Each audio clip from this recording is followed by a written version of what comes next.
Welcome to my channel. আমার চ্যানেলে আপনাদের সকলকে আরও একবার রান্নার পর্বে সকলকে স্বাগত জানাই। আজকে আপনাদের সাথে শেয়ার করে নেব দুর্দান্ত সাথে শীতকালের একটা ভর্তার রেসিপি।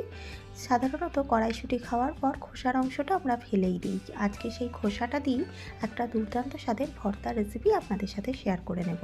তার জন্য কড়াইশুঁটির খোসার ভেতর দিকে যে আঁশের মতন অংশটা থাকে সেটাকে তুলে ফেলে দিয়ে ভালো করে ধুয়ে পরিষ্কার করে নিয়ে মিনিট খানেকের মতন অল্প লবণ দিয়ে গরম জলে একটু ভাপিয়ে নিতে হবে। একটু ভাপিয়ে নেওয়ার কারণে কড়াইশুঁটির খোসাগুলো বেশ খানিকটা নরম হয়ে যাবে। তারপর খোসাগুলোকে ঠান্ডা জলে ধুয়ে ঠান্ডা করে নিয়ে মিক্সি গ্রাইন্ডারের মধ্যে দিয়ে দিতে হবে।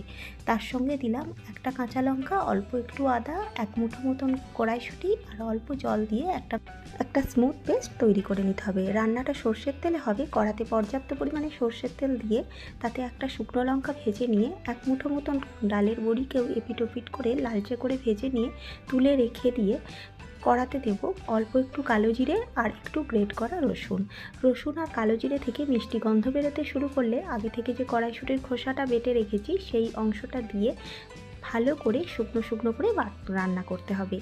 রান্নার সময় স্বাদ অনুযায়ী লবণ, অল্প একটু চিনি আর অল্প একটু হলুদ আমি যোগ করেছিলাম।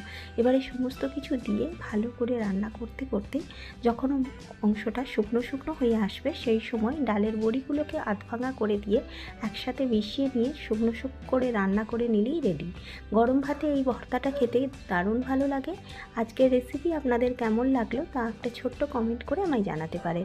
ভালো থাকবেন সকলে। ধন্যবাদ।